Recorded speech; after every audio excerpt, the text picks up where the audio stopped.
तख्ता पलट। पीएम शेख हसीना ने छोड़ा देश और पद से भी दिया इस्तीफा। ढाका पैलेस में घुसे सैकड़ों प्रदर्शनकारी। जी आपको बता दें कि बांग्लादेश की प्रधानमंत्री शेख हसीना ने अपने पद से इस्तीफा दे दिया है। इसके बाद देश की कमान अब सेना के हाथों में है। बांग्लादेश की सेना ने प्रधानमंत्री शेख हसीना को अपने पद से इस्तीफा देने के लिए 45 मिनट का अल्टीमेटम दिया था। उनके आवास में सैकड़ों प्रदर्शनकारी घुस गए।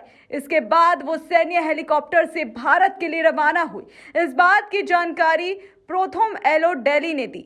इसी बीच आपको बता दें कि लगभग 2:30 बजे शेख हसीना को लेकर सैन्य हेलीकॉप्टर भंग भवन से रवाना हुआ। उस समय उनकी छोटी बहन शेख रेहाना भी उनके साथ थी।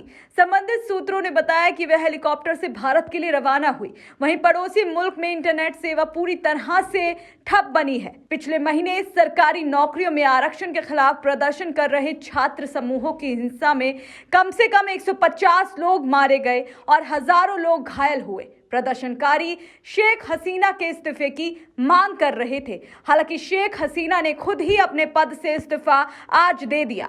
ये झड़प रविवार सुबह उस समय और उग्र हो गई जब नौकरी में कोटा प्रणाली को लेकर हसीना के इस्तीफे की एक सूत्री मांग को लेकर स्टूडेंट्स अगेंस्ट डिस्क्रिमिनेशन के बैनर तले असहयोग कार्यक्रम में भाग लेने वाले प्रदर्शनकारियों को सत्तारूढ़ अवामी लीग, छात्र लीग और जुबो लीग के कार्यकर्ताओं के विरोध का सामना करना पड़ा। बांग्लादेश के प्रमुख अखबार प्रोथम अलो की रिपोर्ट के अनुसार रविवार को हुई झड़पों में 14 पुलिसकर्मियों समेत कम से कम 101 लोग मारे गए। हिंसा के कारण अधिकारियों को मोबाइल इंटरनेट बंद करना पड़ा और अनिश्चितकाल के लिए पूरे देश में कर्फ्यू लगाना पड़ा।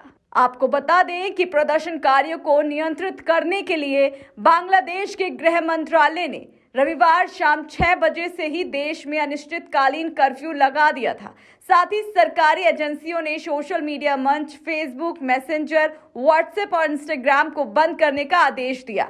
स्थिति की गंभीरता को देखते हुए हिंसक विरोध प्रदर्शनों के बीच लोगों की सुरक्षा सुनिश्चित करने के लिए सोमवार, मंगलवार और बुधवार को 3 दिवसीय सामान्य अवकाश घोषित किया गया है। कुछ दिन पहले ही पुलिस और छात्र प्रदर्शनकारी के बीच हिंसक झड़पों में 200 से अधिक लोग मारे गए थे।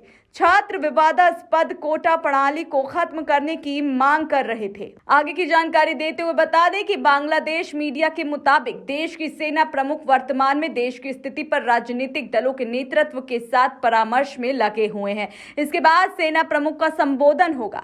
बांग्लादेश सेना प्रमुख का टेलीविजन संबोधन एक बार फिर कुछ समय के लिए टाला गया।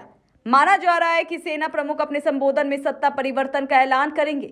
लाखों लोग सड़कों पर हैं और उन्हें रोका नहीं जा रहा है। बांग्लादेश में बीते महीने विवादास्पद कोटा प्रणाली पर ढाका विश्वविद्यालय में छात्र कार्यकर्ताओं की पुलिस और सरकार समर्थक प्रदर्शनकारियों के साथ हिंसक झड़प हुई थी। इन विरोध प्रदर्शनों में भीड़ बढ़ने लगी और हिंसा शुरू हो गई। सुप्रीम कोर्ट ने कोटा घटाने का फैसला दिया तो चीजें ठीक होती दिखी, लेकिन रविवार को हसीना के इस्तीफे की मांग करते हुए लाखों की तादाद में लोग सड़कों पर उतर आए और चीजें शेख हसीना के हाथ से बाहर हो गई, जिस वजह से उन्हें अपना देश छोड़ना पड़ा और अपने पद से भी इस्तीफा देना पड़ा। तो ये थी अब तक की जानकारी। आगे क्या कुछ होता है वो अपडेट भी हम आप तक पहुंचाते रहेंगे। तब तक के लिए बने रहें सच टॉक्स के साथ।